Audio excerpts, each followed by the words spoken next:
अस्सलाम वालेकुम नाज़रीन, मैं हूं मंसूर अली खान और आप देख रहे हैं मेरे सवाल। नाज़रीन, पाकिस्तान की सियासी ज़बान में जो अल्फाज सबसे ज़्यादा इस्तेमाल होते हैं उनमें से एक लफ्ज़ गद्दार है। हमारे सियासतदानों का एक दूसरे को गद्दार कहना रूटीन की बात बन चुकी है। हालांकि ये रूटीन नहीं बल्कि संगीन इल्ज़ाम है। गद्दार का मतलब है अपनी मिट्टी से बेवफाई करके दुश्मन का साथ देने वाला। ये लफ्ज़ मुल्क दुश्मनों या बगावत करने वालों के लिए इस्तेमाल होता है। नाज़रीन, गद्दारी का सिलसिला उतना ही कदीम है जितना इंसान खुद कदीम है। इंसानी तारीख का पहला मशहूर गद्दार यूनान का इफियोल्टिस था, जिसने 480 कबल मसीह में ईरानी फौज से पैसे लेकर उन्हें यूनानी फौज के खुफिया ठिकाने की खबर दे दी। यूं यूनान की फौज तबाह हो गई। उसके बाद गद्दारी करने वाला तारीख का एक मशहूर किरदार ब्रूटस है, जिसने अपने बादशाह और दोस्त जूलियस सीजर को मौत के घाट उतार दिया। यूट्यूब ब्रूटस का मुहावरा इसी गद्दार के बारे में है। इस्लामी तारीख में भी बहुत से गद्दारों का जिक्र मिलता है। मंगोलों ने जब बगदाद पर हमला किया तो अब्बासी खलीफा के वजीर इब्न अल-कमी ने हलाकू खान के साथ साजबार करके बगदाद पर मंगोलों का कब्जा करा दिया और तारीख में पहली बार इस्लामी खिलाफत का खात्मा हो गया। बड़े सगीर पर अंग्रेजों का कब्जा सिर्फ गद्दारों की वजह से हुआ। बंगाल में सिराजुद्दौला की 50,000 फौज अंग्रेजों के सिर्फ 3,000 फौज से हार गई, क्योंकि बंगाल का सिपाहीसालार मीर जाफर अंग्रेजों के हाथों जमीर बेच चुका था। जनूबी हिंदुस्तान में अंग्रेजों के लिए सबसे बड़ा चैलेंज टीपू सुल्तान थे, लेकिन अपने वजीर आजम मीर सादिक और वजीर खजाना पोर्निया की गद्दारी के बायस शहीद हो गए और जनूबी हिंदुस्तान की सबसे ताकतवर रियासत पर अंग्रेजों का कब्जा हो गया। नाज़रीन, ये तो तारीख के कुछ गद्दारों का जिक्र था। पाकिस्तान के गद्दारों का तस्करा आए तो यहाँ उल्टी गंगा बहती नजर आती है। अगर इल्जामात देखे जाएं तो पाकिस्तान का शायद ही कोई रहनुमा इन इल्जामात से बचा हो। आज़ादी की जंग लड़ने वाले और उनके बाद आने वाले सभी रहनुमा गद्दारी के फतवों की जद में आए। हुसैन शहीद सोहरवर्दी, खान अब्दुल गफार खान, वली खान, अकबर बुख्ती, समद अचकज़ई, जुल्फ़िकार अली भुट्टो, मोहतरमा बेनज़ीर भुट्टो और मियाँ नवाज शरीफ, सभी पर गद्दारी के फतवे लगे। यहाँ तो मादरे मिलत मोहतरमा फातिमा जिन्ना को भी नहीं बख्शा गया और उनके खिलाफ मुहिम चलवाई गई कि वो पख्तूनिस्तान बनाने की साजिश कर रही हैं। कायदे आज़म इन इल्जामात से गालबन इसलिए बच गए कि उनका इंतकाल 1948 में ही हो गया था, वरना शायद वो भी गद्दारी के इल्जामात का निशाना बन जाते। नाज़रीन, मुल्क की हालिया तारीख पर नजर दौड़ाएं। कुछ अरसा कबल तक सियासी मुखालिफिन को गद्दार करार देना आउट ऑफ फैशन हो चुका था, लेकिन गद्दार साजी की बंद होती फैक्ट्री को दोबारा चालू करने में मेरे कप्तान का किरदार किसी से ढका छुपा नहीं। वो दूसरों पर तो गद्दारी और मुल्क दुश्मनी के इल्जाम लगाते रहे, लेकिन अब मेरे कप्तान का अपना दामन उनकी अपनी ही भड़काई हुई आग की लपेट में आ चुका है। मेरे कप्तान के दौर में वजीर खजाना रहने वाली ने आज एक प्रेस कॉन्फ्रेंस की, जिसमें वो ना सिर्फ नाराज बल्कि गुस्से में भी नजर आए कि उन पर गद्दारी के फतवे लग रहे हैं। शायद गगान अब्बासी साहब शौकत तरीन गद्दार नहीं है, तो हम इस चीजों से आगे निकलें, गद्दारी के सर्टिफिकेट देना बंद कर दें। ये मैं सारी पार्टीज को कहता हूं। नाज़रीन, गद्दारी के फतवे लगाने पर शौकत तरीन का एहतजाज दुरुस्त जरूर है, लेकिन हकीकत यह है कि पाकिस्तान तहरीक इंसाफ खुद इन फतवों को बतौर हरबा इस्तेमाल करती आई है। कुछ अर्सा कबल साबिक खातून अव्वल बुशरा बीबी और डॉक्टर अरसलान खालिद की एक मुबैना ऑडियो सामने आई, जिसमें फतवे लगाने की हिदायत जारी की गई। हाँ सर, ने आपको कहा था ना कि गद्दारी का वो जो आपने हैशटैग करके करना है। इतने लोगों का फोन आया हुआ था कि आपका सोशल मीडिया बहुत एक्टिव था और एक हफ्ते से बिल्कुल एक्टिव नहीं है। कितने भी लोग हैं जो बहुत आके मेरे खान साहब के हवाले से बोलेंगे, ठीक है, इतना कान डालना है, लोगों की गवाही भी देंगे, आपने उसका कोई इशू नहीं बनाना, इन सबको लिंक कर देना है गद्दारी के साथ। नाज़रीन, सियासतदान एक दूसरे को जितना भी गद्दारी से लिंक करते रहें, हकीकत यह है कि कौम इन इल्जामात पर यकीन नहीं करती, लेकिन ये 6 सवाल जरूर पूछती है। सवाल नंबर 1, जब मुल्क दिवालिया होने के करीब था तो क्या ऐसे वक्त में IMF से डील में रुकावट बनना हुब्बुल वतनी है? सवाल नंबर 2, आज शौकत तरीन ने भी सब जमातों से अपील की कि गद्दारी के फतवे बांटना बंद करें। फिर सवाल यह है कि तहरीक इंसाफ ने अपने दौर में इसके खिलाफ कानून साजी क्यों नहीं की? सवाल नंबर 3, मौजूदा हुकूमत के बहुत से रहनुमा माजी में गद्दारी जैसे इल्जामात का सामना करते रहे हैं, क्या मौजूदा हुकूमत गद्दारी के फतवे लगाने के खिलाफ कानून बनाएगी? सवाल नंबर 4, मेरे कप्तान सरेआम जलसों में मुखालिफिन को गद्दार कहते रहते हैं, क्या तहरीक इंसाफ को अब एहसास हुआ है कि गद्दारी का फतवा लगे तो कितनी तकलीफ होती है, कितना दर्द होता है, कैसे खून खुश्क होता है? सवाल नंबर 5, क्या तमाम सियासी जमातें मिलकर गद्दारी के इल्जामात लगाने का सिलसिला बंद करने पर इत्तेफाक राय कर सकती हैं? सवाल नंबर 6, हमारे सियासतदान कभी मैच्योर भी होंगे और गद्दारी के फतवे लगाने का सिलसिला आखिर कब बंद होगा? इन तमाम सवाल ढूंढने की कोशिश करते हैं एक छोटे से ब्रेक के बाद। हमारे साथ रहिएगा।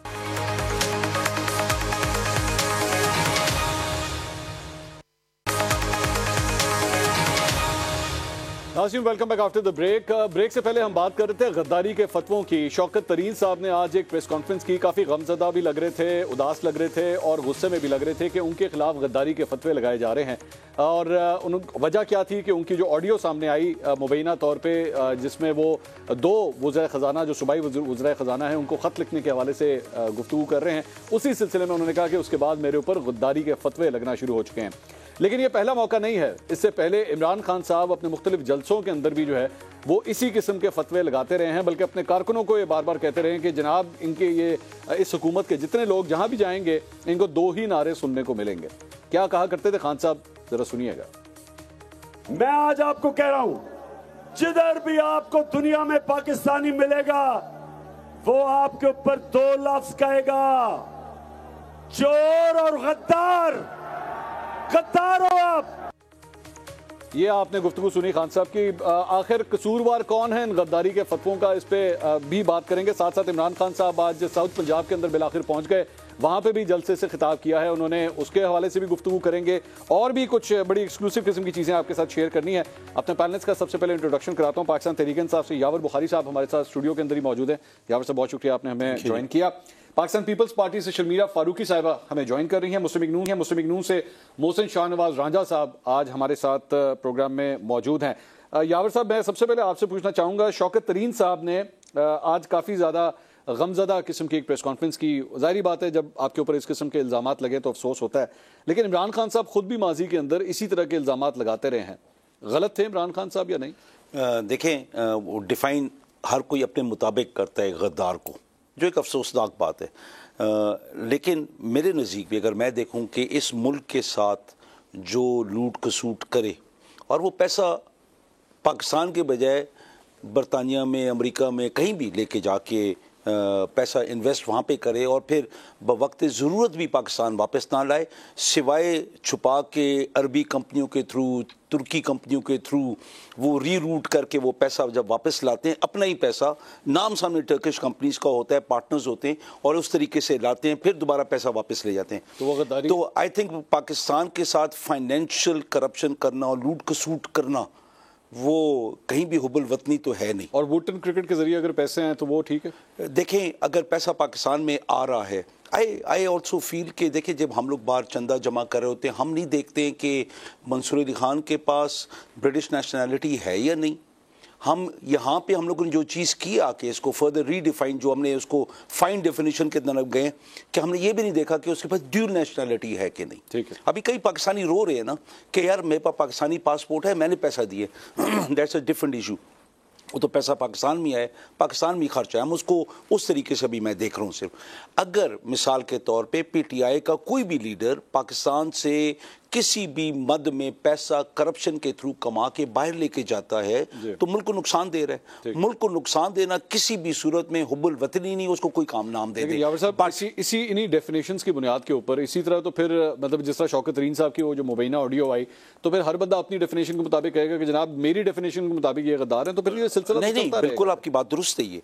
लेकिन आप शौकत तरीन ने जो टेलीफोन के ऊपर जो बात की है और जहाँ पे झगड़ा साहब ने खत लिखा और मोहसिन लगारी ने नहीं लिखा, वो था क्या कि भाई तुम लोग अपने प्रोविंसेस से हमें सरप्लस दोगे, हम लोगों वो आगे से वो क्या कह रहे हैं, सरप्लस तुम दोगे कहाँ से? मिसाल के तौर पे कि फ्लड हिट तुम लोगों को कर चुका है, वो पैसा तुमने अपने प्रोविंसेस में लगाना है, तो लिखो कि हम सरप्लस नहीं दे सकते। तो इसके अंदर अगर एक्चुअल फैक्ट देखें, ऐसे भी पीएमएलएन मोहसिन लगारी साहब ने उस पर सवाल उठाया कि क्या इस स्टेट को नुकसान होगा। तो ये देखिए कोई भी पाकिस्तानी का मतलब है कि शक मौजूद था। देखिए नहीं, कोई भी पाकिस्तानी उठा सकता है ये सवाल और उठाना उनका हक है। मैं कहता हूँ ना, ये बड़े इंटरेस्टिंग टाइम्स है कि हर चीज़ बड़ी वाज़ेह होती जा रही है, कोई बच्चा नहीं रहेगा, इतनी अवेयरनेस क्रिएट हो रही है। और ये बड़ा अच्छा हुआ कि एक ने लिखा एक ने नहीं लिखा, लोग सवाल करेंगे क्यों किया। हमारी पार्टी के दोनों फाइनेंस मिनिस्टर्स हैं, लिखना चाहिए था, क्या ये खत गवर्नमेंट को, मैं समझता हूँ गवर्नमेंट को खत लिखना और हकीकत से आगाह करना ताकि आगे IMF के साथ गलत कमिटमेंट वो कर जाए जिसके लिए पब्लिक भी कर देना, उसके अंदर फिगर फजिंग तो पब्लिक भी कर देना। ठीक जी, पब्लिक भी कर देना। नहीं, पब्लिक तो नहीं करना चाहिए, खत सिर्फ गवर्नमेंट को आप लिखें। ऐसी बहुत सारी चीजें थी जो पब्लिक नहीं की जाती हैं, आप लिख देते हैं, नहीं की जानी चाहिए थी और नहीं की जानी चाहिए थी। मैं तो एक और प्रोग्राम के ऊपर मैंने कहा कि जिसने भी ये टेलीफोन कॉन्वर्सेशन रिकॉर्ड की है वो पब्लिक बनाना भी गलत बात थी। लेकिन उससे हुआ क्या है, देखें हर चीज़ की एक सिल्वर लाइनिंग है ना, उसके अंदर मैं समझता हूँ कि लोग और अवेयर हो गए कि भाई ऐसे खत लिखना आया स्टेट के खिलाफ जाता है या सच बोलना स्टेट के हक में जाता है। ठीक, शर्मिला फारूकी साहिबा, आपकी अपनी पार्टी की साबिक सरबराह मोहतरमा बेनज़ीर भुट्टो के ऊपर इस किस्म के इल्ज़ामात लगे, जुल्फ़िकार अली भुट्टो साहब के ऊपर भी इस किस्म के इल्ज़ामात लगे, लेकिन आज पाकिस्तान तहरीक-ए-इंसाफ के सरबराह के ऊपर इस किस्म के इल्ज़ामात लग रहे हैं, शौकत तरीन साहब के ऊपर इस किस्म के इल्ज़ामात लग रहे हैं, जबकि वो खुद भी आपके भी वो फाइनेंस मिनिस्टर रह चुके हैं, मतलब वो पाकिस्तान पीपल्स पार्टी के भी बड़े करीबी रह चुके हैं। ये सिलसिला आखिर ख़त्म क्यों नहीं होता शर्मिला साहिबा? जी शुक्रिया मंसूर साहब। देखिए, मुझे अक्सर ये महसूस होता है कि सियासतदान एक दूसरे की सियासी मुखालफत में और एक दूसरे को नीचे दिखाने के इस भाग दौड़ के अंदर शायद कुछ ज़्यादा ही आगे निकल चुके हैं। किसी के भी ऊपर गद्दारी का मुकदमा बनाना या सोचना या उसको जलसे में या प्रेस कॉन्फ्रेंस में या अपने किसी बयान में गद्दार कहना एक बहुत बड़ा संगीन इल्ज़ाम है। This is not a frivolous allegation. अभी आपके जो मेहमान हैं तहरीक इंसाफ से, वो कह रहे थे कि जी करप्शन करना और चोरी करना फला करना ये मुहिब्बुल वतनी में नहीं आता, बिल्कुल भी नहीं आता।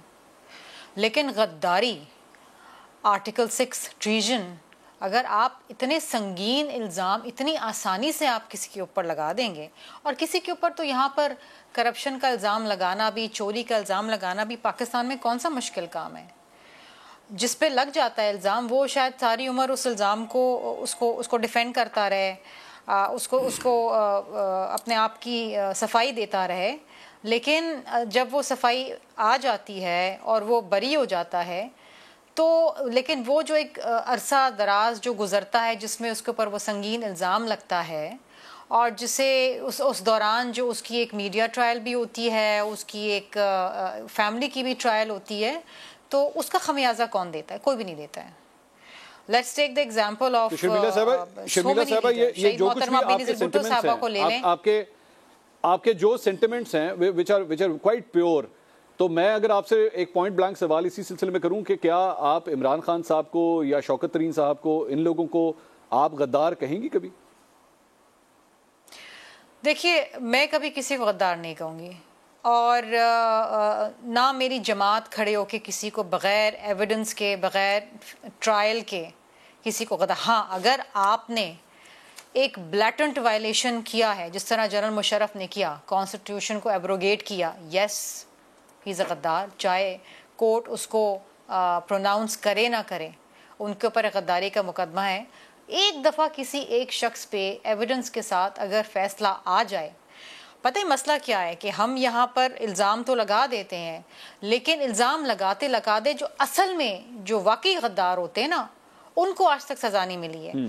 अब इमरान खान साहब की आपने बात की कि आप गद्दार कहेंगी, मैं पर्सनली गद्दार नहीं कहूँगी, लेकिन अगर आप सुप्रीम कोर्ट का जजमेंट पढ़ें और अगर आप उसमें जस्टिस मज़र के जो एडिशनल इजाफी नोट है उसको पढ़ें, उसमें क्या लिखा है, अगर आप चाहें तो मैं आपको पढ़ के सुनाऊं। उसमें ये लिखा है कि whether these acts attract Article 6 is also left open to be determined by the parliamentarians. Whether they want to leave the doors open for such unconstitutional acts in future or take suitable measures to stop such a mess in future is up to them. अब उन्होंने एक सवाल छोड़ दिया है parliamentarian सियासतदानों के लिए कि जी ये तो एक अनकॉन्स्टिट्यूशनल चीज़ हुई है, एक मेस क्रिएट हुआ है, क्या आपने आइंदा आने वाले दिनों में इन फ्यूचर क्या आप ऐसे एक्ट्स को रोक सकेंगे? ये पार्लियामेंटेरियंस के ऊपर, जिसके ऊपर कैबिनेट कमेटी बनाई गई है कि जी वो देखें कि आर्टिकल 6 के ये मरतब हैं कि नहीं हैं। देखिए, ये एक बहुत ही सेंसिटिव। ठीक है, मोहसिन शाहनवाज रांझा साहब, आपकी अपनी जमात जो है वो इस किस्म के इल्ज़ामात का सामना करती रही है, लेकिन आज इमरान खान साहब चूंकि ऑपोजिशन में है तो उनकी जमात के ऊपर भी जो है वो इसी किस्म के हमले किए जा रहे हैं, चाहे वो शहबाज गिल का मामला हो, इमरान खान साहब का अपना मामला हो, दहशतगर्दी तक का पर्चा उनके खिलाफ काट दिया गया है। और साथ ही साथ अब यहाँ पे शौकत तरीन साहब भी आवाज़ बुलंद करने पे मजबूर हो गए हैं कि जनाब मैं गद्दार हूँ, आप क्या मुझे ये कहेंगे अब आप मैंने मुल्क के लिए क्या क्या कुछ नहीं किया। देखिए, जहाँ तक इसका सवाल है कि उनके ऊपर जो बात हो रही है और जो आर्टिकल 6 और जो उनने खुद ही कहा कि मेरे पे गद्दारी के फतवे दिए जा रहे हैं, देखें ये उनका, अगर आप जो वो बात कर रहे हैं और जो गुफ्तगू कर रहे हैं और जो एक अपनी पार्टी की किसी का रेफरेंस दे रहे हैं, उसमें एक चीज बड़ी वाज़ेह हो रही है कि जो वो बात कर रहे हैं क्या वो पाकिस्तान के नेशनल इंटरेस्ट के हक में है या नहीं है, ये चीज देखनी पड़ेगी। नेशनल सिक्योरिटी जो पाकिस्तान की है वो इकोनॉमी से लिंक्ड है। हमारी तमाम जो बजट है, हमारी तमाम ऑब्लिगेशन इस मुल्क की हैं, वो तमाम हमारी बजट फाइनेंस से रिलेटेड है। मैं तो इसको बल्कि समझूंगा कि ये एक फाइनेंशियल टेररिज्म था। ये जो एक्ट था उनका, ये उन्होंने फाइनेंशियल एक सुसाइड बॉम्ब जो है ना वो उन्होंने चलाने की कोशिश की। अच्छा मोहसिन साहब, एक मिनट, मैं कतई कलामी की माजरत, लेकिन ये जो डेफिनेशन जो भी आप दे रहे हैं, इस तरह तो फिर मुस्लिम लीग नून के ऊपर भी इस किस्म के बड़े इल्जाम लग सकते हैं कि जनाब इसहाक डार साहब ने जो है डॉलर के रेट को नीचे दबा के रखा, हर मुमकिन तरीके से उन्होंने डॉलर फ्लोट किया मार्केट के अंदर, और उसकी वजह से भी बाद में इकोनॉमी का बहुत बुरा हाल हुआ। अभी आप लोग IMF के पास खुद बड़ा लेट गए, आप लोग खुद नहीं फैसला कर सके आपने हुकूमत में रहना है कि नहीं रहना, जिसकी वजह से इकोनॉमी की सूरत हाल यहाँ पे बनी। तो इस तरह के इल्जाम तो फिर आपके ऊपर भी लग सकते हैं। देखें, ये तो मामला ही और है ना। शौकत तरीन साहब तो एक बड़ी वाज़ेह बात कर रहे हैं कि आपने जी ये लेटर लिखना है ताकि IMF से जिनको मिलनी है जो बेल आउट पैकेज है वो डिले हो जाए और उनको ये लगे कि ये अपनी ऑब्लिगेशंस पूरी नहीं कर सकेंगे। ये तो चीज ही और है ना। अच्छा, वो तो आपकी पॉलिसी डिसीजंस है। पॉलिसी डिसीजन में आपने यावर साहब की मेरे ख्याल में बात नहीं सुनी। उन्होंने, यावर साहब ने कहा कि हमने तो सिर्फ इतना कहा कि भाई सूबे जो हैं वो अपनी कमिटमेंट्स पूरी नहीं कर पाएंगे जिनके शराइत के ऊपर आप IMF के साथ डील कर रहे हैं, सिर्फ इतनी सी बात थी। देखिए, कहानी को ट्विस्ट करने से कहानी चेंज नहीं होगी। जो अगर ट्विस्ट ले आए, जो जिस तरह उसमें से नया एंगल निकाल ले, वो तो हर बंदा कर सकता है, लेकिन अगर एक लेमैन भी उनकी गुफ्तगू सुने तो उसको अंदाजा हो जाएगा कि वो मकसद क्या उनका है। उनकी आवाज में गुस्सा है, वो गालियां दे रहे हैं, वो बदले की बात कर रहे हैं। तो ये तो लेमैन को भी समझ आया कि उनकी यही कोशिश थी कि पाकिस्तान को IMF का जो ये लोन है ये ना मिले। अच्छा। और इसके बाद पाकिस्तान का जो एक बच्चा है वो इनको गद्दार ही कहेगा, क्योंकि जाहिर है अगर पाकिस्तान के अंदर इकोनॉमिक क्राइसिस आ जाता है और ये चीजें ठीक नहीं रहती तो पाकिस्तान के एक मोहसिन साहब काम तो फिर आप वही कर रहे हैं ना जो इमरान खान साहब ने किया था कि जनाब दो ही नारे होंगे, चोर गद्दार, आप लोग भी वही काम कर रहे हैं। तो वेयर विल दिस स्टॉप? मैं आपको बड़ी दिलचस्प एक आखिरी बात करता हूँ, ये है कि ये हमने तो नहीं किया ना, ये तो खुद उनके बंदे ने कर दिया। आप रिवेंज में कर रहे हैं, फिर आप बदले में कर रहे हैं। हमने तो किया नहीं, ये तो उनके अपने अमाल है, उनका अपना अमाल नामा है। सर वो भी यही कहते हैं आपके बारे में, मोहसिन साहब वो भी यही कहते हैं आपके बारे में कि जनाब ये इनके अमाल है। इमरान खान साहब क्या कहते हैं? वो कहते हैं जनाब ये लोग करप्ट हैं, इसीलिए लोग इनको गद्दार कह रहे हैं। देखिए, आए करप्ट साबित करें, बिल्कुल आए, अदालतों में एक केस भी साबित नहीं कर सके। इनका शहजाद अकबर जो है जिसने इनका सबाई बुला दिया, आज वो किधर बैठा हुआ है, उसका अता पता है नहीं, उसके ऊपर पैसे लेने का इल्जाम। मैं जरा एक ब्रेक मैंने लेनी है। ब्रेक नाज़रीन, मैंने ब्रेक के बाद मैं आपको ये वैसे बता दूं कि ये जो सिलसिला होता है ना कि आज आप बेशक किसी के ऊपर लगाएं गद्दारी के इस तरह के फतवे, लेकिन कल को घूम फिर के दोबारा आपके ऊपर जरूर आती है बात। पाकिस्तान की तारीख जो है वो ये बात बताती है। कुछ बड़ी इंटरेस्टिंग चीज़ें आपके साथ शेयर करनी है। कल इमरान खान साहब जो है एक जलसे के अंदर, गुजरात में जलसा था, उसमें मौजूद थे। तो वैसे तो वो वजीर आज़म नहीं रहे, लेकिन कुर्सी उनको ये बता रही है कि वो अभी भी वजीर आज़म है। बड़ी इंटरेस्टिंग चीज़ है, आपके साथ शेयर करते हैं। ब्रेक के बाद हमारे साथ रहिएगा।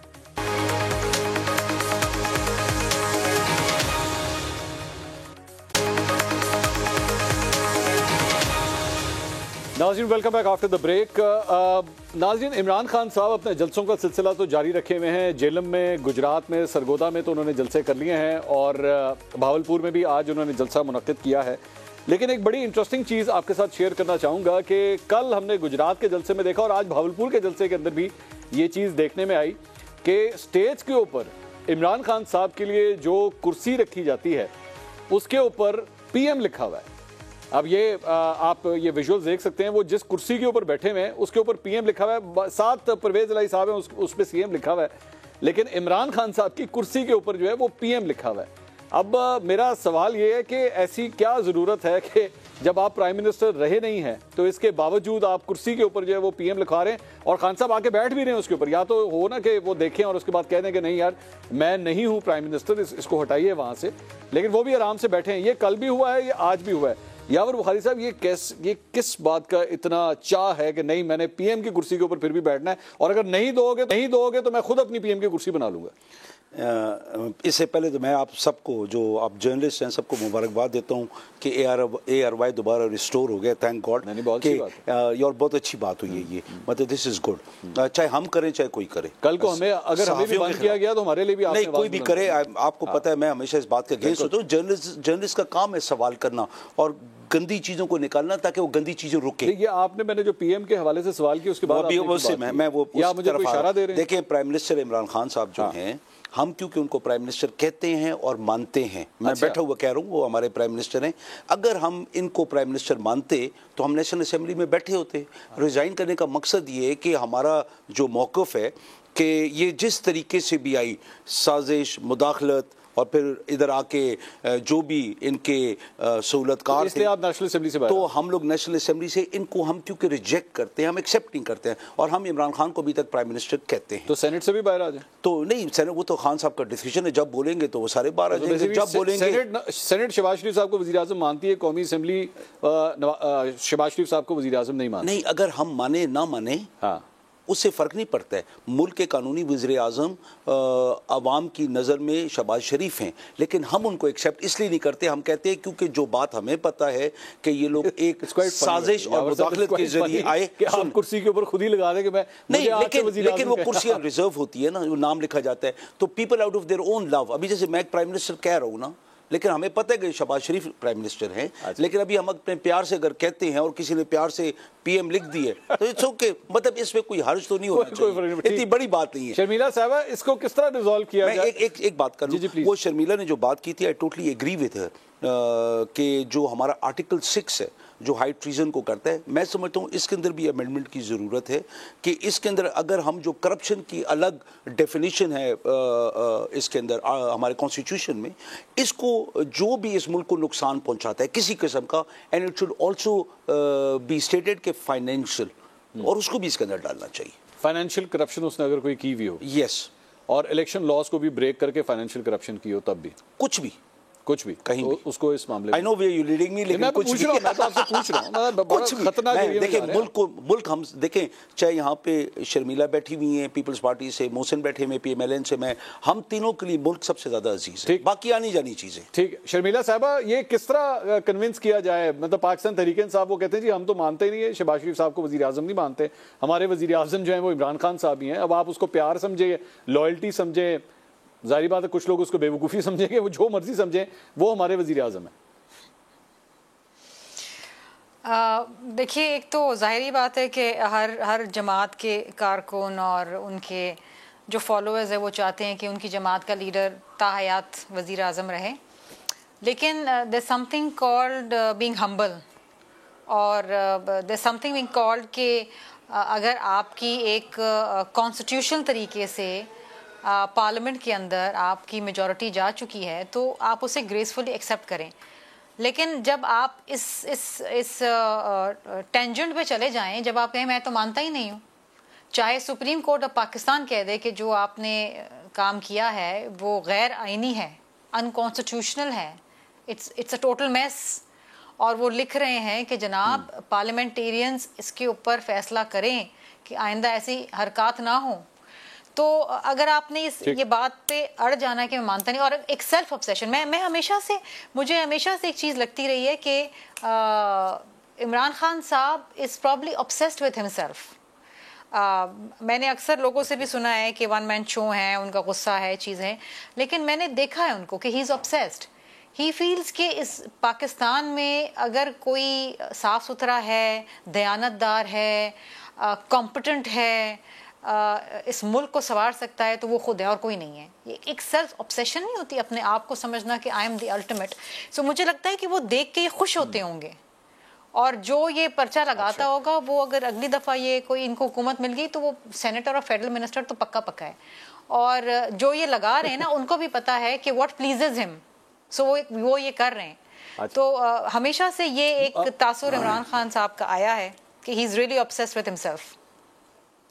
मोहसिन शाहनवाज साहब, आपके इलाके सरगोदा में बड़ा जबरदस्त मोहसिन साहब उन्होंने जलसा किया, उन्होंने गुजरात में बड़ा जबरदस्त जलसा किया, भावलपुर में बड़ा जबरदस्त जलसा किया। आपको तो परेशानी हुई होगी कि इमरान खान साहब इतना बड़ा क्राउड सरगोदा के अंदर लेकर आए। देखिए, सरगोदा में पहले तो आके उन्होंने पाकिस्तान को मेरे ख्याल से जो एजाज़ हासिल करवाया कि 40 करोड़ की जो आबादी थी वो पाकिस्तान के क़याम के वक्त उन्होंने कहा 40 करोड़ था क़याम पाकिस्तान के वक्त, और उसको फिर उन्होंने 22 करोड़ पे किया। मनसूबा बंदी का दुनिया का जो अवार्ड है वो तो पाकिस्तान को मिल जाना चाहिए कि जब हम आज़ाद हुए तो 40 करोड़ थे और अब जो है हम 22 करोड़ पे आ चुके हैं। तो सरगोदा के वकला में भी उनका उस बात पे सारी, फिर उसके बाद एक और वहाँ पे बात शुरू हो गई कि वो पता नहीं वो शलवार उल्टी थी कि वो क्या था मसला, वो एक नया एक वहाँ पे सरगोदा में एक हंसी मजाक। मोहसिन साहब छोड़ें, ये कोई बात नहीं है क्रिटिसिज्म करने वाली, ये कोई बात नहीं है क्रिटिसिज्म के, उनके कपड़ों के ऊपर बैठ के क्रिटिसिज्म होगा। सरगोदा में तो इमरान खान साहब हमारे लिए अपनी निगाहों को ऊपर लेकर आइए सर, अपनी निगाहें ऊपर लेकर आए, किधर किधर निगाह रखी है आपने? देखिए, वो तफरीह के लिए सरगोदा वालों को तो हंसी मजाक का बड़ा मटेरियल दे गए, तो हम तो अभी तक हंस रहे हैं। और वहाँ पे जाके उनकी कुर्सी पे गुजरात वालों ने पीएम लिख दिया, ना वो वज़ीर आज़म है, उनको खुश कर दिया वहाँ से पीएम। तो मुझे तो जो उनके जलसे हो रहे हैं ये जलसे अपनी जगह पर होंगे, और ये जलसे उसी जगह पे गुजरात में इतना बड़ा मुस्लिम लीग नून का भी जलसा हो चुका है जो आबिद रज़ा साहब ने करवाया था। तो ये जलसे तो सर वो एक वक्त की बात है ना मोहसिन भाई, अभी की बात करें, इस तरह की अभी क्या सूरत हाल है? मेरी इत्तला के मुताबिक आपकी पार्टी में इस वक्त थरथली मची हुई है, समझ नहीं आ रहे कि खान साहब इतने बड़े बड़े जलसे कर रहे हैं, इनको काउंटर किस तरह करना है? देखिए, पहली बात यह है मंसूर भाई, पाकिस्तान जो है उसमें इस वक्त सैलाब की सूरत हाल है, और हम जहाँ जहाँ पर लोग अफेक्टेड हैं हम रेस्क्यू कैंपेन ज़्यादा जो है उसके ऊपर फोकस कर रहे हैं। हमारी सियासी जमात अगर हमारी ये जिम्मेदारी है, अगर पाकिस्तान की आवाम के एक हुकूमत में हम चाहे मरकज़ में हैं, बलूचिस्तान में सैलाब आया है, NDMA जो है वो मरकज़ के साथ मुंसलिक अदारा है, वो वज़ीर आज़म शहबाज शरीफ साहब जो हैं दिन रात काम कर रहे हैं। मरीम नवाज़ साहिबा वहाँ पे गई हैं, गो कि वो कोई पोर्टफोलियो भी नहीं होल्ड करती, जहाँ पर वो गई काम किया वहाँ पे तो इनका हक बनता था। वज़ीर आला पंजाब जाते, जो इनके वज़रा थे वो जाते, उनका काम था। मेरे जहाँ जहाँ पर हैं हम लोग तो अभी इस वक्त फ्लड रिलीफ एक्टिविटीज़ कर रहे हैं, और हम ये इंशाअल्लाह ताला यकीन रखते हैं कि जैसे ये फ्लड रिलीफ एक्टिविटीज़ ख़त्म होंगी, जो हमारी पहली जिम्मेदारी है कि सियासत भी तभी है जब आगे दूसरा बड़ा चैलेंज हमारे लिए फूड इन्फ्लेशन का जो है, क्योंकि ज़ाहिर है अगर आपके पास जो वेजिटेबल्स हैं जहाँ से सप्लाई लाइंस थी वो सारी बुरी तरह अफेक्ट हो गई हैं। ये मोहसिन साहब ये जो फ्लड रिलीफ के हवाले से और खाने पीने की अशिया के हवाले से जो आप बात कर रहे हैं ना कि इन्फ्लेशन वगैरह, खान साहब ने इस सिलसिले में आज एक बड़ी ज़बरदस्त खुशखबरी सुनाई है। सैलाब के फ़वाइद जिन्होंने आज जब वो गए हुए थे इधर भावलपुर में, तो सैलाब के उन्होंने फ़वाइद बताए हैं कि गंदम की फसलों का इसके ऊपर क्या असर पड़ेगा सैलाब का। सुनिए क्या फरमा रहे हैं। मैंने DI खान में भी सारा इलाका देखा, यहाँ भी देखा, तो बहुत बड़ा इलाका पानी के नीचे है। एक तरह ये है कि इंशाल्लाह जब ये पानी उतरेगा तो उसका सबसे बड़ा फायदा ये होगा कि जब गंदम लोग अपनी फसल उगाएंगे तो इंशाल्लाह गंदम जो इंतजार करनी पड़ेगी अगली अप्रैल तक, लेकिन बड़ी जबरदस्त होगी। ये यावर साहब, ये किस किस्म का अफसोस है? तो क्या सैलाब मुतासिन के साथ कहने वाली बात है कि जी अगर आपकी जब गंदम की फसल होगी तो वो बड़ी ज़बरदस्त होगी, सैलाब का ये बड़ा फायदा होगा? पहले तो मैं बताऊं कि गवर्नमेंट ऑफ पंजाब जो काम कर रही है, हमारे वजीर जो हैं वो साउथ में काम कर रहे हैं। 3 खाने दिन के प्रोवाइड कर रही है हुकूमत पंजाब, और उसके अलावा हम लोगों की ऑलरेडी सेटेलाइट की इस पे कमेंट नहीं, मैं वो कर रहा हूँ, मैं सिर्फ आ रहा हूँ, मैं आपको समझाऊंगा, ये बाद में बिल्ड कर लीजिएगा, ठीक है? अच्छा देखिए, जब भी सैलाब आता है सैलाब का नुकसान होता है, सामने नजर आता है, वो तबाही मचा देता है, वो तो ज़ाहिर है। सैलाब का फायदा क्या है? क्योंकि जो मट्टी जो रेत दरिया लेके आता है, आपकी कहने वाली बात नहीं होती। सुन प्लीज, आप मुझे एक बात बताइए कि आप खुदा न खास्ता किसी के जनाजे के ऊपर आप जाएं या मर्ग के ऊपर आप जाएं, आप जाके उस फैमिली को ये बताते हैं कि चल जाने वाला चला तो गया, लेकिन इस चीज़ के जो फायदे हुए ना मैं तुझे वो नहीं, मैं आपको बताता हूँ, जब हम दुआ करने जाते हैं भी, हम लोग तो हर जगह गमी खुशी करते हैं, तो उसके अंदर कहते हैं, क्या कहते हैं हम, अल्लाह पाक उनको जन्नत और फिरदौस में जगह अता फरमाए। अगर बीमार थे बड़े सख्त, अल्लाह पाक ने उनके ऊपर रहम फरमाया और एक अबदी ज़िंदगी अता की। आप ये बातें करते हैं, आई डू इट, मैं समझाता हूँ, मैं स्पिरिचुअल बातें करता हूँ। यहाँ पे वो लोगों को एक उम्मीद दिलवा रहे हैं कि ये जो तबाही होगी वो तो हो गई है, लेकिन इंशाल्लाह जो गंदम की फसल आएगी, क्योंकि दरिया रेत वो सिल्ट लेके आया है, वो सिल्ट क्योंकि ग्राउंड को दोबारा फर्टाइल करती है, तो उससे गंदम की फसल बहुत बेहतर होगी। सर, जिसके घर रुड़ गए, बिल्कुल दुरुस्त है, चले गए, खानदानों का पता नहीं है, रोटी का पता नहीं अगली रोटी मिलनी है कि नहीं, उसको क्या परवाह के। मैं आपकी बात बिल्कुल दुरुस्त है, लेकिन देखें आपकी लीडरशिप का, चाहे किसी भी पार्टी की है लीडरशिप, वो करती क्या है, आपको उम्मीद दिलवाती है। और उम्मीद जिस बात की है कि इंशाअल्लाह ताला जो हम पे इम्तिहान गुजरा, इस इम्तिहान के बाद अल्लाह पाक हम लोगों को बहुत बेहतर फसल देगा, क्योंकि हमारी ज़मीनें ज़्यादा जरखेज़ हो जाएंगी। शर्मिला साहिबा, अब आपने सुना कि अगर ज़्यादा पानी आता है तो उसके फ़वाइद कितने होते हैं। बिलावल साहब ने कहा था ज़्यादा पानी आता है तो फिर ज़्यादा नुकसान हो जाता है, लेकिन इमरान खान साहब ने ज़्यादा पानी आने के फ़वाइद बताए। मंसूर साहब, ये जो कमेंट किया है ना, इट वाज एक्सट्रीमली इनसेंसिटिव। सैलाब मुतासरीन की अगर आप हालात देखें और हालत ज़ार देखें, यहाँ लोगों के बच्चे पानी में बह गए, लोगों के घर तो चले गए, घर शायद दोबारा बन जाएंगे, लोगों के माल मवेशी मर गए, फसलें तबाह हो गई, लेकिन लोगों के जो लोग मर गए, जो बह गए इस पानी में, डूब के मर गए, वहाँ पर खड़े होकर किसी को क्या परवाह कि अगली फसल क्या होगी, कहाँ से आएगी।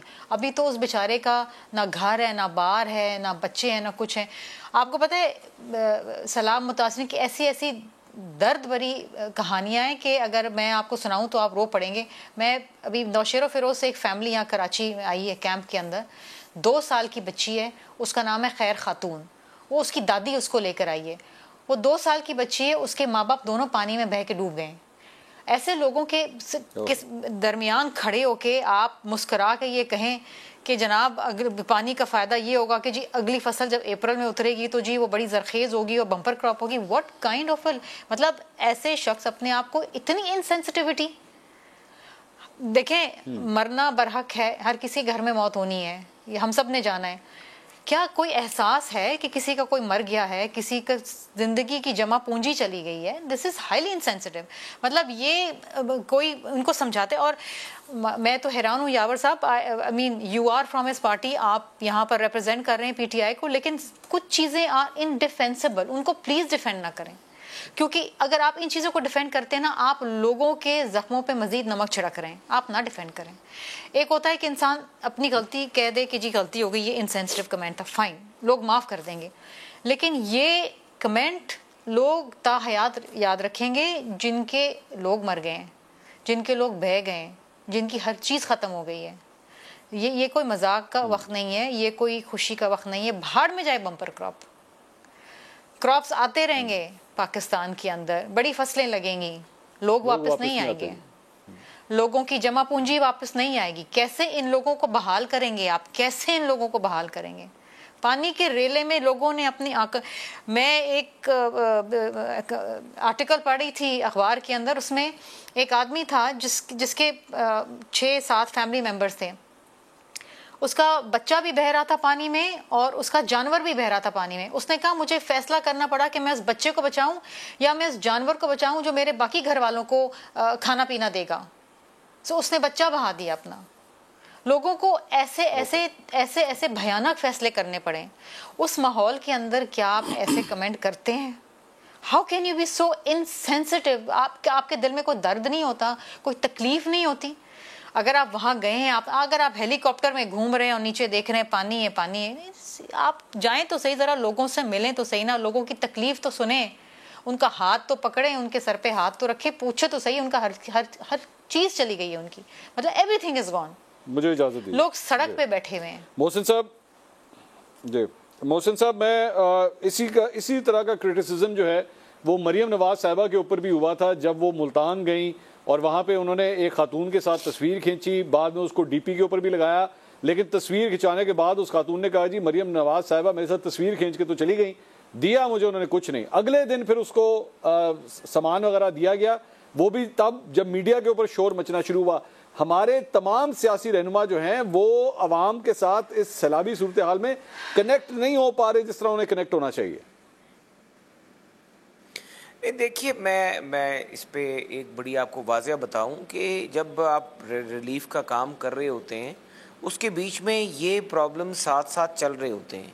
प्रॉब्लम ये होता है कि कहीं पे किसी को कम मिलता है तो वो भी नाला होता है, क्योंकि ज़ाहिर है वो परेशानी में, और हम उसको अंडरस्टैंड करते हैं, हम उसकी टोटली तौर पे ये समझते हैं कि अगर वो जो है वो पूरा तरह से उसको वो मुतमिन नहीं हुआ तो उसकी एंग्जाइटी है, उसकी परेशानी, और जो आजमाइश से वो गुजर के आया, तकलीफ दे के आया, तो हमें भी सुनना चाहिए। देखें ना, पॉलिटिशियन को अगर कोई तनकीद हो भी गई तो कोई इससे फ़र्क नहीं पड़ता, हमारा ये काम है और आवाम की बेहतरी के लिए कर रहे हैं। लेकिन जहाँ तक वर्किंग का सवाल है, काम का सवाल है, देखें अभी आप मुझे ये बताइए कि जिस तरह से अभी उन्होंने स्टेटमेंट दी है कि सैलाब आएगा और वो पानी जो है मिट्टी लेके आएगा, देखिए ये तो इंतहाई, ये वही मुर्गियाँ, अंडे, कट्टे, ये वही वाली जो लॉजिक है, ये वही लॉजिक फिर दी गई है कि गैस, इतनी गैस गैस लीक हो जाएगी। अच्छा, उनकी बात वही ना, वो जिस तरह मतलब एक गैर संजीदा गुफ्तगू है, लोगों को अपनी ज़िंदगी मौत पड़ी हुई है और आप कह रहे हैं कि जी आगे आने वाली फसलें बेहतर होंगी। वो भाई फसलें तो तब बेहतर होंगी कि लोग बेचारे देखें कितने जिंदा हैं, कितने हलाकतें हो गई। सबसे ज़्यादा पाकिस्तान की तारीख का ये बदतरीन सैलाब था, लोगों के घर बह गए, प्यारे बह गए, उनके तो नुकसान, लाखों करोड़ों के नुकसान हो गए। तो आप उनको ब्राइटर साइड अभी इस वक्त देखें ना, आप कहें कि जी वालिद साहब तो आपके मर गए, बच्चों आपको बड़ा फ़ायदा हुआ, आपको विरासत मिल गई है। अब ये किसी बच्चे के आप फौतगी पे जाएं, वरसा के साथ बैठ के कहें कि यार अब्बा थोड़ा फौत हो गया पर चंगी गल है, तो ज़मीन लभ गई है, तो वो क्या कहेगा आगे से? उसका बेटा क्या कहेगा, उसका बच्चा क्या कहेगा, उसके वारिस क्या सोचेंगे? यावर साहब आपको कुछ कहना चाह रहे हैं, सुनिए आप। नहीं देखें, यावर साहब की बात सुनिए, कुछ कहना चाह रहे हैं। फौत हो गया है और ये यहाँ पे कह रहे हैं कि जी आपको विरासत मिल गई है। जी यावर साहब, देखें, एक तो बात है, खान साहब की पूरी तकरीर है और उस तकरीर में से एक जुमला उन्हें उठाया। उस तकरीर के पहले खान साहब क्या कह रहे हैं या बाद में क्या कह रहे हैं, देखें, लोगों को एक अच्छे लीडर की निशानी ये होती है कि आपको उम्मीद दिलवाए कि अच्छे हालात आएंगे, एक बात। नंबर दूसरी बात, जिस तरीके से इसको उस तरीके से मिलाया जा रहा है कि बाप फौत हो जाए और आप बोलें कि विरासत, देखिए ये बिल्कुल नाजेबा सी बात की है मोहसिन भाई ने, और करनी नहीं चाहिए थी। मतलब कोई आपस में मिलती नहीं है बातें। खान साहब ने ये कहीं नहीं कहा है, खान साहब ने एक पूरी तकरीर की है। जो शर्मिला बात कर रही है, जो मोहसिन बात कर रहे हैं, देखें हम लोग सेंसिटिव लोग हैं तो वहाँ पे गए हुए, पीटीआई की टीम्स वहाँ पे गई हुई हैं। खान साहब सिर्फ हेलीकॉप्टर में नहीं घूमे हैं, खान साहब केपी में जब गए थे तो वो पानी के अंदर भी वॉक कर रहे थे, चारसदा के अंदर। अच्छा। ये भी वो पंजाब में भी यही होगा। आया पानी के जबकि वहाँ पे ईंटें लगी हुई थी। देखें पानी के अंदर वॉक करना ये हमदर्दी का इजहार है कि लोगों की जो इमरजेंसी सिचुएशन है इस वक्त, उसके अंदर उनको हर चीज़ मुहैया करना, वो हमदर्दी का इजहार है। आप कितने सेंसिटिव हैं, ये हर हुकूमत एक दूसरे के साथ पॉजिटिव कंपटीशन में आके काम करे ना, कि पंजाब हुकूमत ये करिए, सिंध ये करिए, वफाक ये करिए, केपी ये करिए, बलूचिस्तान ये करिए, आपस में कम्पीट करें, अपने लोगों को बेहतर लेके जाए। कम्पीट करें, आपस में बात तो करें पहले। बात देखें, मिसाल के तौर पे बात नहीं करते, बात ना करें, काम तो करें ना, काम करके दिखाएं। देखें कोऑर्डिनेशन जो है वफाकी, अभी जो वफाकी महकमे हैं पंजाब के अंदर, इनके दफ्तर तो है ना, वो उनके थ्रू काम कर रहे हैं। अगर आपको एपीसी में बुलाया ही ना जाए, हाँ ये भी गलत, फ्लड के ऊपर बात हो रही है, गलत है, बुलाया ही नहीं गया, तो आप क्या उनके साथ कोऑर्डिनेट करेंगे? तो फिर आप अपनी पीडीएमए के थ्रू करें, क्योंकि पीडीएमए रिलेटेड है एनडीएमए के साथ, मिलके वो काम कर रहे हैं। हुकूमत पंजाब अपना करे, हुकूमत सिंध अपना करे, क्योंकि जो सैलाब का रेला है, बिल्कुल मोहसिन भाई की बात 100% दुरुस्त है कि तकरीबन 700% ज़्यादा बारिशें हुई हैं इस साल। लेकिन इसका मसला क्या है कि हम लोग सिंध वाले, केपी वाले, बलूचिस्तान वाले और पंजाब वाले एक दफ़ा बैठें, क्योंकि आपको तरबेला काफ़ी नहीं है, आपको तरबेला से नीचे डैम्स की ज़रूरत है। ये वक्त है कि कालाबाग डैम की बात करें, कालाबाग डैम की बात करें और डैमों की बात करें, सिर्फ कालाबाग नहीं है। महमूद खान साहब से पूछ लिया? नहीं, सब देखिए, मैंने तो अभी किसी से बात नहीं की, लेकिन मैं कह रहा हूँ एज अ टेक्नोक्रेट यहाँ पे कि कालाबाग डैम और कालाबाग डैम जैसे और डैमों की बात करें, सिंध के जो खदशात हैं उनको दूर करें। यावर बुखारी साहब, शमीला फारूकी साहब, रांझा साहब, आपका बहुत बहुत शुक्रिया। नाज़रीन, पाकिस्तान तहरीक इंसाफ ने फिर डैम की एक दफ़ा बात की। इससे पहले साबिक चीफ जस्टिस साकिब निसार साहब ने भी इस कोशिश का आगाज़ किया था, लेकिन उसके बाद वो मामला फिर कहीं पे बीच में रुक गया। अल्लाह करे कि पाकिस्तान के मसाइल ये सब लोग मिल के हल करें। कल दोबारा आपसे मुलाकात होगी। अल्लाह हाफ़िज़।